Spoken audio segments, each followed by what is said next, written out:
পৃথিবীর যতগুলো অত্যাচারী বাদশা এসেছে তাদের মধ্যে কোরআনে দুজনের নাম আছে। একজন হচ্ছে ফিরাউন, যে মিশরের মাটিতে দাঁড়িয়ে বলেছিল আনা রাব্বুকুমুল আলা, আমি তোমাদের রব, আর আমার মতো উঁচু পৃথিবীতে কেউ নেই।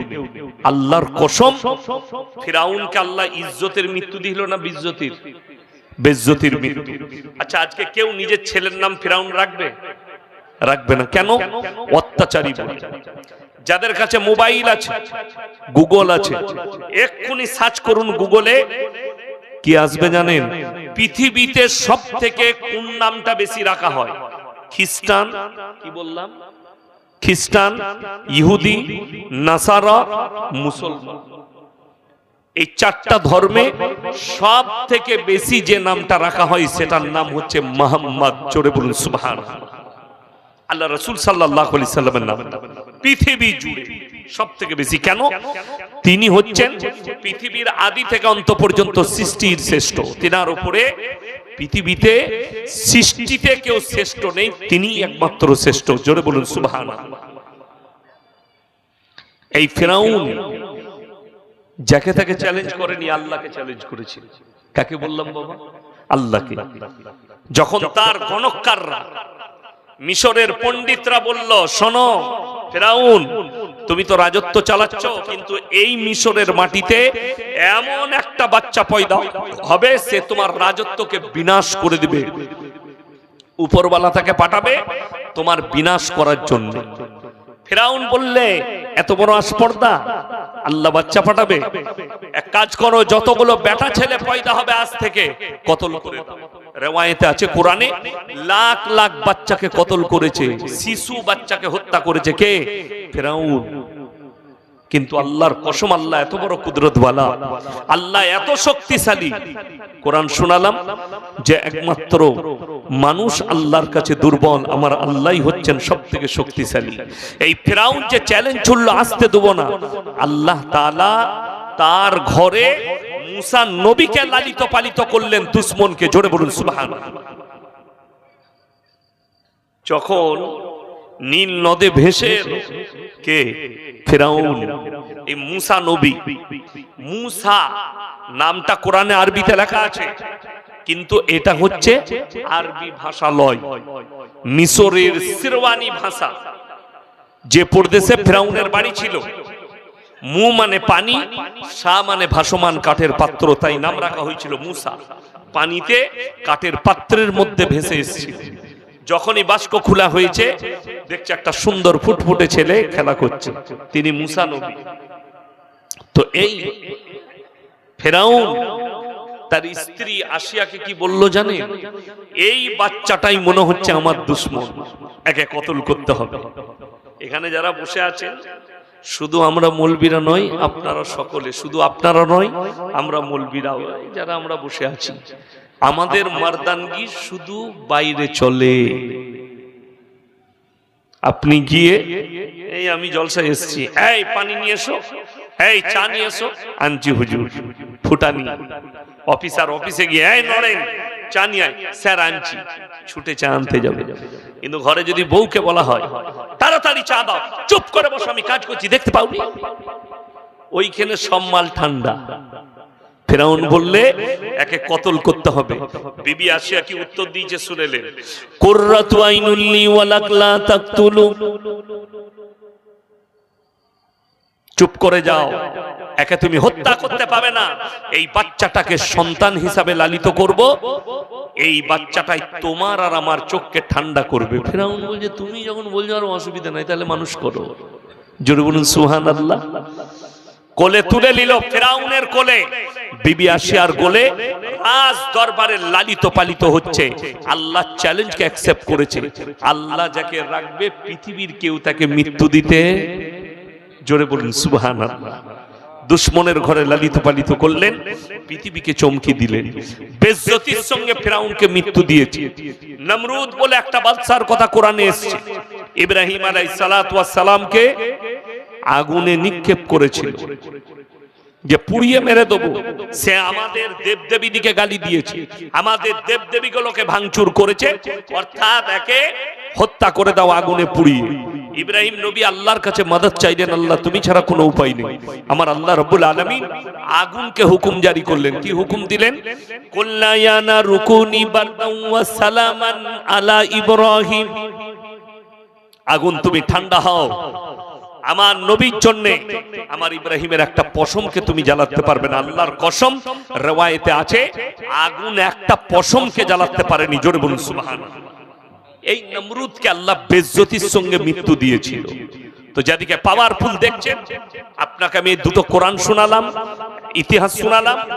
এই 2023 থেকে এই 26 চলছে, 26 মার্চ মাস না এপ্রিল চলছে, এই তারিখ পর্যন্ত, আজকে 23 থেকে আজকের তারিখ পর্যন্ত 4টা পৃথিবীর রাষ্ট্র নেতাকে, শাসককে আল্লাহ বেইজ্জতি করে দেশ ছাড়া করে দিয়েছে। নাম্বার 1, শ্রীলঙ্কার প্রধানমন্ত্রী দেশ ছেড়ে পালিয়েছে। তার দেশের মন্ত্রীদের পাছা ফাটিয়ে দিয়েছে, জনতা এত মার মেরেছে।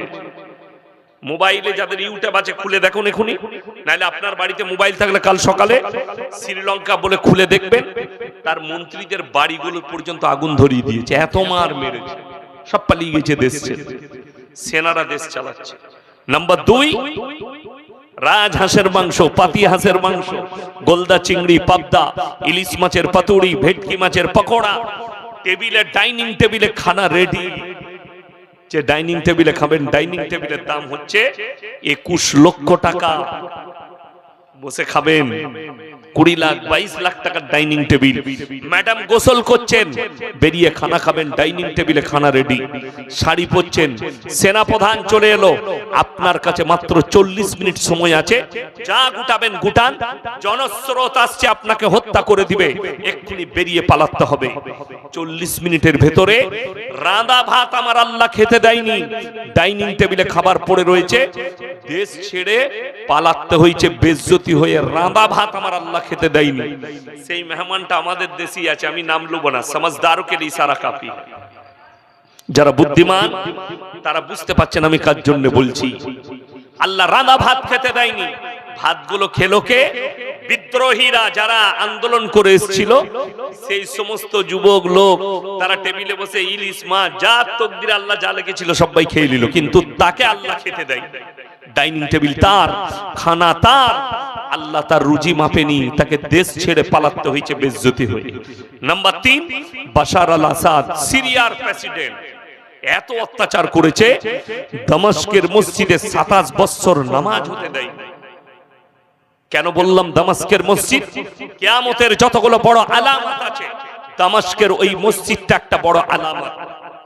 ইমাম মেহেদী ইমামতি করবেন, দাজ্জালের অভিভাব চলবে পৃথিবীর বুকে, আল্লাহ রাব্বুল আলামিন হযরতে ঈসা মসিহকে ওই মসজিদেই নামাবেন। জোরে বলুন সুবহানাল্লাহ। তার গোডাউনে 4.5 কোটি টাকার গাড়ি পড়ে আছে। কোথায় পালিয়েছে আল্লাহ ছাড়া, সে ছাড়া জানে না কোথায় লুকিয়েছে। বিদ্রোহীরা পেলেই হত্যা করে দিত। এখনো 6 মাস হয়নি, নেপালের প্রধানমন্ত্রী দেশ ছেড়ে পালিয়েছে, তার দেশের মন্ত্রীরা হেলিকপ্টারে করে ঝুড়ে ঝুড়ে পালিয়েছে। একজনকে দেখলাম পানিতে ছুটছে, প্যান্টটা ছিঁড়ে গেছে, লাল আন্ডার প্যান্টটা বেরিয়ে গেছে, লোকে তার পাছায় বাড়ি মারছে।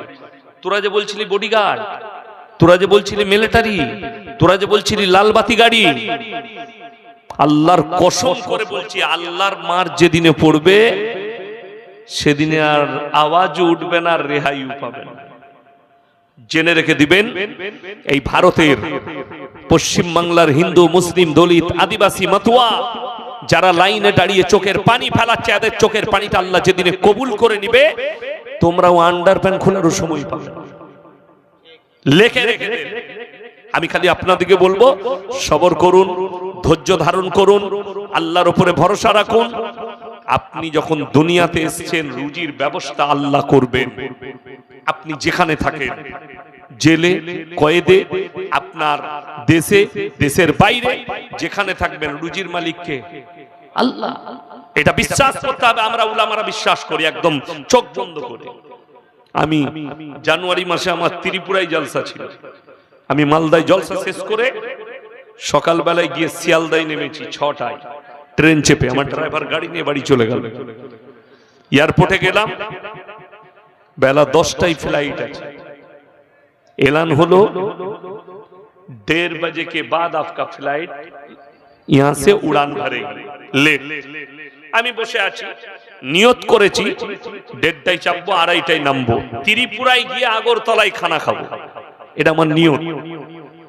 একজন অফিসার আমাকে দেখতে পেয়েছে, আমি তাকে চিনি না, সে ছুটে এলো, হুজুর আমি আপনার জলসা শুনি। কোথায় যাবেন? ত্রিপুরা। স্যার কিছু খান। আমার না, আমি ত্রিপুরায় গিয়ে খানা খাবো। সে আমাকে ছাড়লই না, আপনাকে খেতেই হবে, না হলে আমি অসন্তুষ্ট হয়ে যাব। আমরা চলুন। সে ভেজ থাল নিয়ে এলো 2টো। আমি আল্লাহর শুকর আদায় করলাম, আল্লাহ মানুষ যতই চেষ্টা করুক রুজি তো তুমি মাপো। আমার নিয়ত ছিল ত্রিপুরায় খাবো, কিন্তু আমার আল্লাহ রুজিটা মেপেছে কলকাতা এয়ারপোর্টে, ওই ব্যক্তির টাকায়, ওই ব্যক্তির হাতের মাধ্যমে। সবাই বিশ্বাস রাখবো, জোরে বলুন ইনশাআল্লাহ। এরপরে আমি বক্তব্য শুরু করব।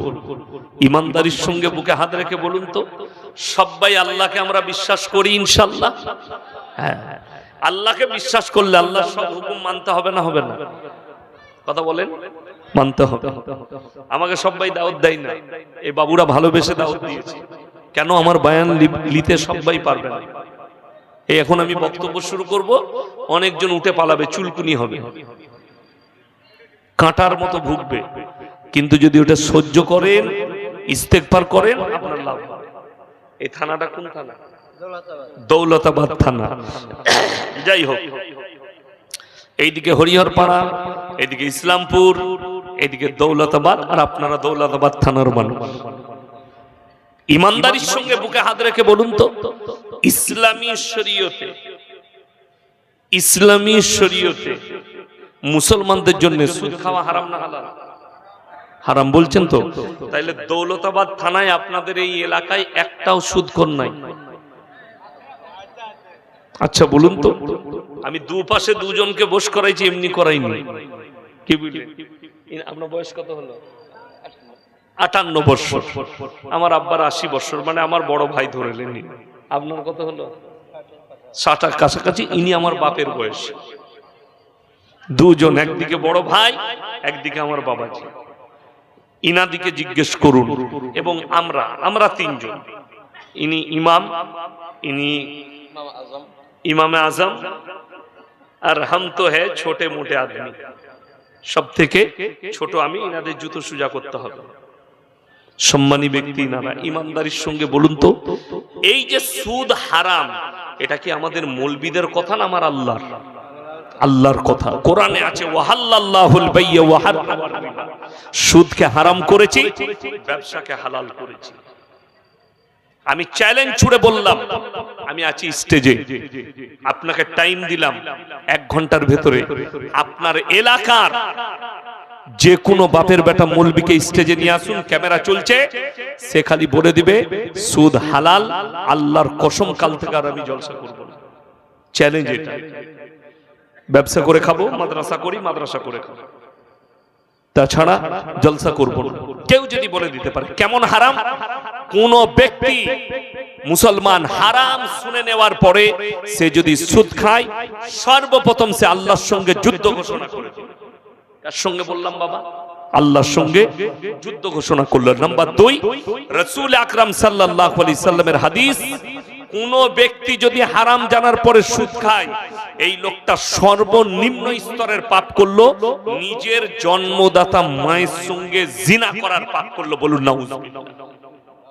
জিনা করার পাপ।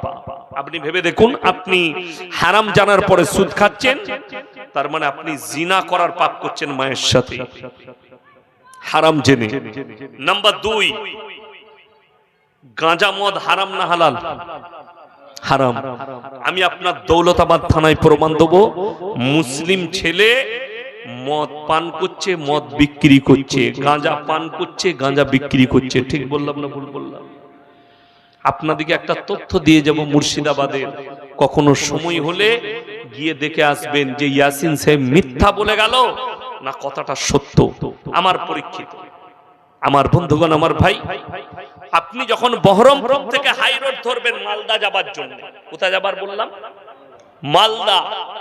মালদা যদি যান গাড়ি নিয়ে কিংবা বাসে, পলসন্ডা মোড় পার করে একটা ধাবা আছে, পাপ্পুদা ধাবা, পাঞ্জাবি। আমি একদিন ঢুকলাম, প্রায় ঢুকি, আমার সর্বপ্রথম যেদিনে ঢুকলাম সেদিন আমার মনটা ভালো হয়ে গেল যে এত সুন্দর হোটেল, সেখানে 3টে বোর্ড দিয়ে আছে। একটা দিয়ে আছে ধূমপান নিষেধ, কি পান, বিড়ি সিগারেট নিষেধ। এখন একটা কথা এই মধ্যখানে বলে দিই, আমাদের দেশে অনেক মুসল্লি আছে